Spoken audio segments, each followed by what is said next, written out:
Hello, it's Sarah, and I wasn't sure I was going to do this in video form, but I decided to kind of do this in coincide with a blog post, so you can see it here, or you can read about it on my blog. I'll leave a link to the post in the description below, but we are here to do the mid-year I forgot the name of the tag.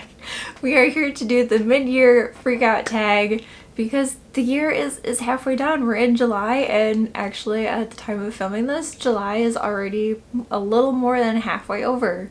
So the year is progressing very fast. This tag was created by Eli. I'm not sure if that's how you say her name.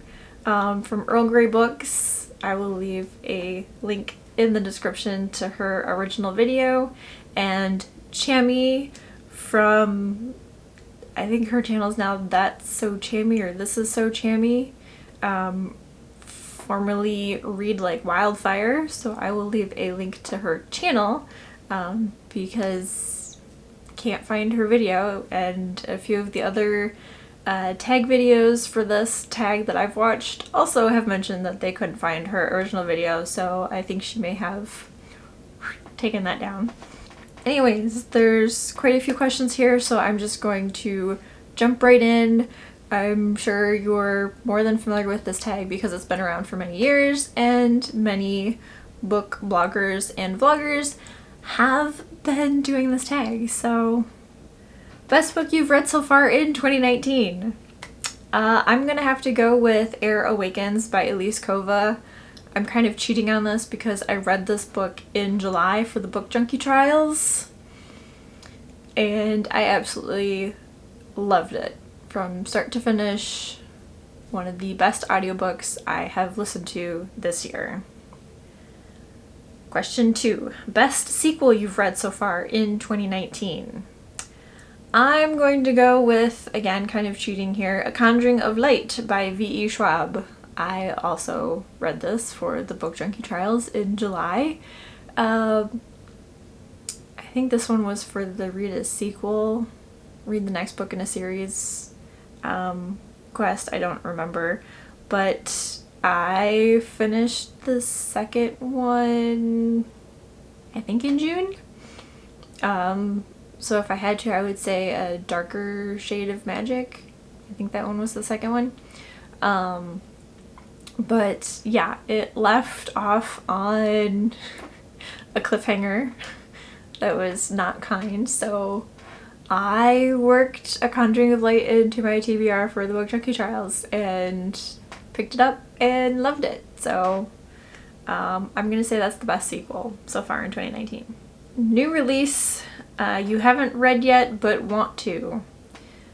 I can't remember if this book actually came out this year or last year, but I've still been seeing so many posts and things about it. I'm going with The Priory of the Orange Tree by Samantha Shannon.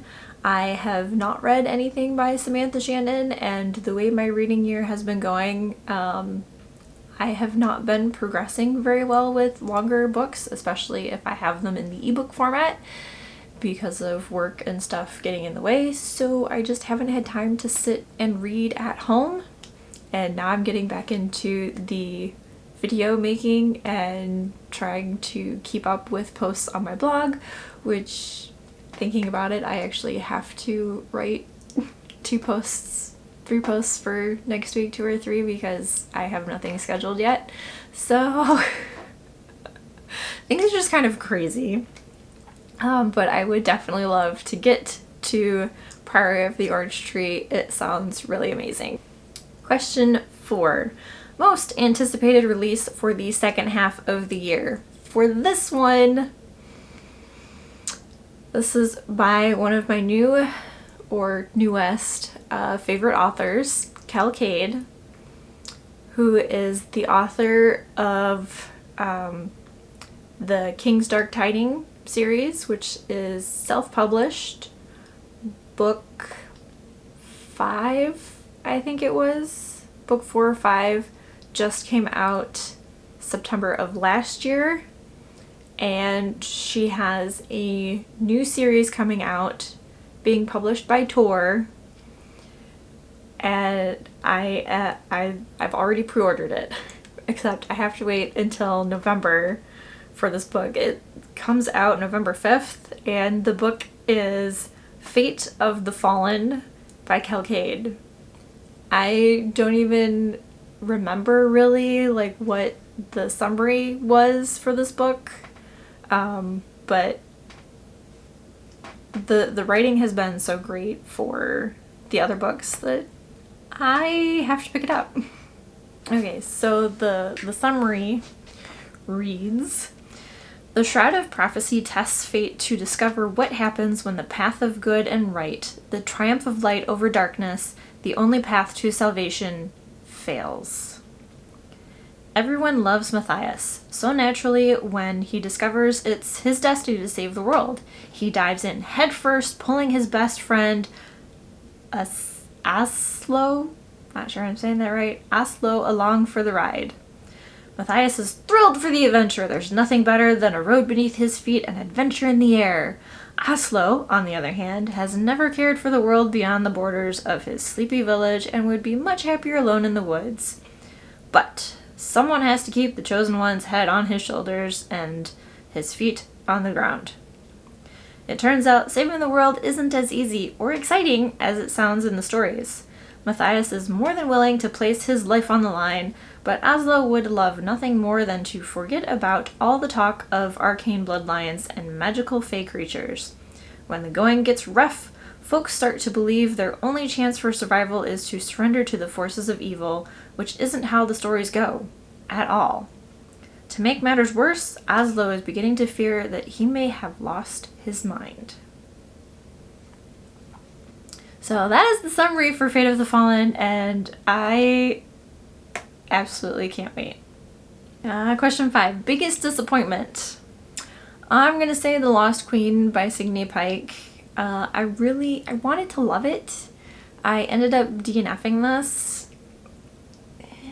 There was nothing there to connect me to the characters. I didn't feel like I was part of the story. I didn't even really necessarily feel like an observer. I just felt like this story was being told to me in almost like a monotone voice, even though I was listening to the audiobook and it was definitely not a monotone voice.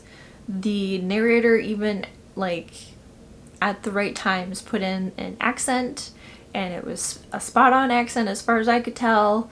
So I really wanted to love it, and I couldn't do it. I could not do it. Biggest surprise. I'm kind of cheating because these books seem to be from because July has been my most productive month to date, and it's only the 19th when I'm filming this, so yeah. Biggest surprise. I'm gonna go with Marley and Me by John Grogan. I didn't think I'd love it. I think I was kind of interested in it a while back. I know it's sitting on my physical bookshelf over there. It's staring at me in paperback format. I actually think that's gonna be a mass paperback because it's short. But I just for some reason could not get myself to pick it up. I was never interested enough in it.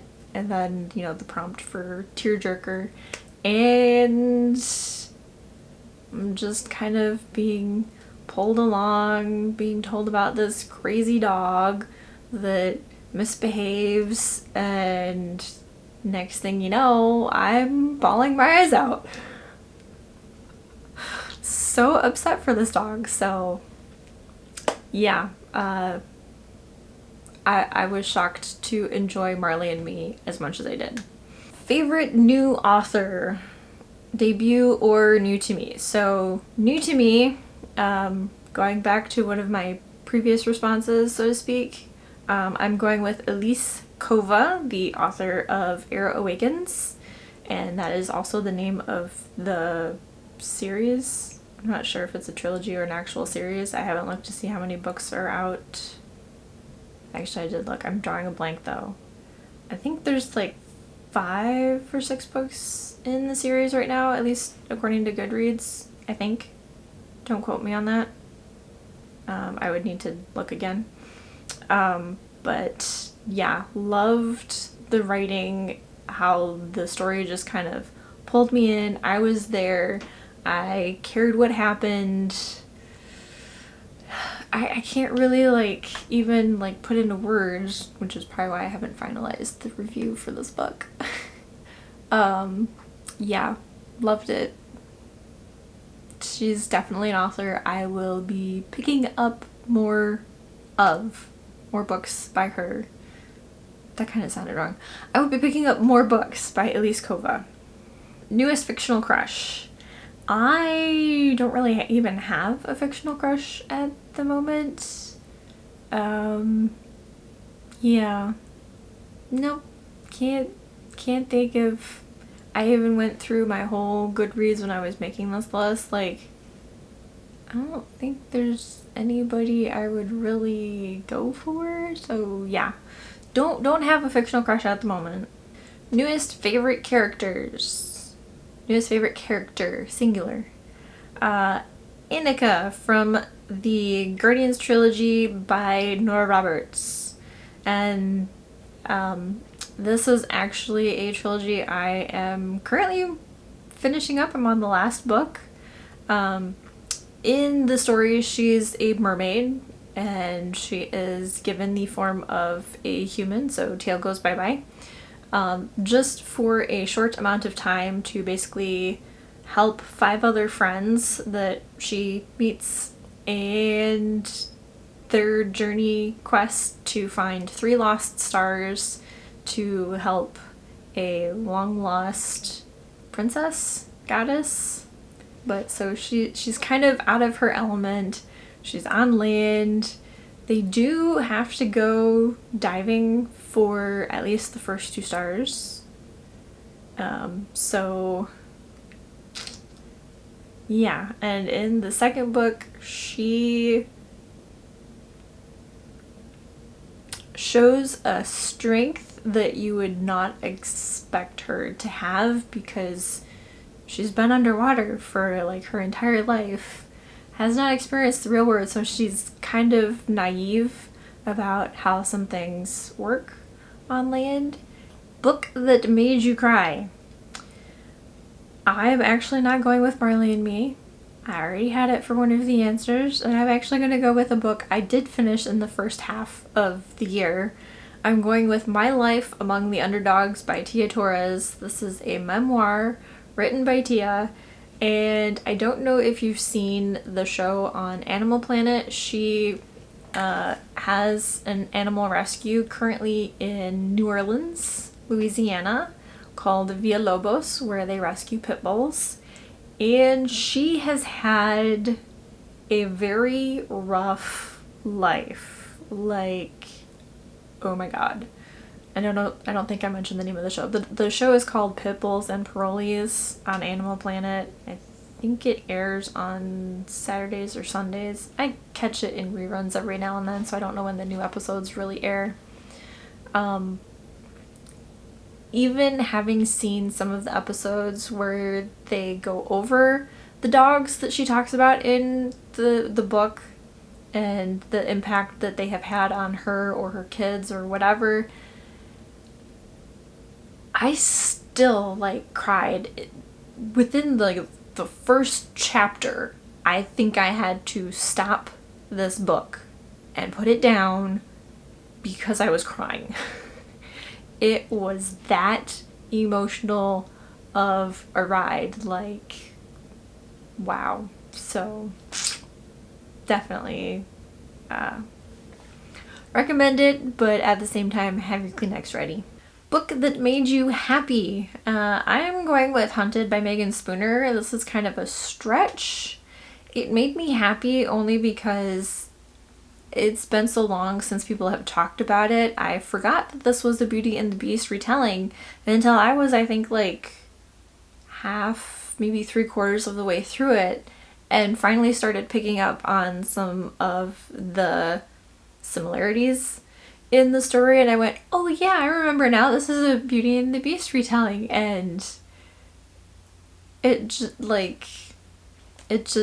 surprised me that it took me that long to put 2 and 2 together. So I'm going with Hunted by Megan Spooner. Most beautiful book you've bought so far this year or received. I've been doing really good at not really buying books. So this is again kind of a stretch.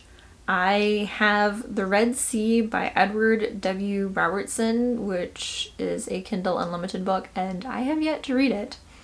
But I'm going with it. I do love the color. The cover. There's not a whole lot of color on the cover, but sometimes those mysterious like covers with it's there's probably a picture of it over here. It's almost like a monotone, and then there's just this little bit of red in there.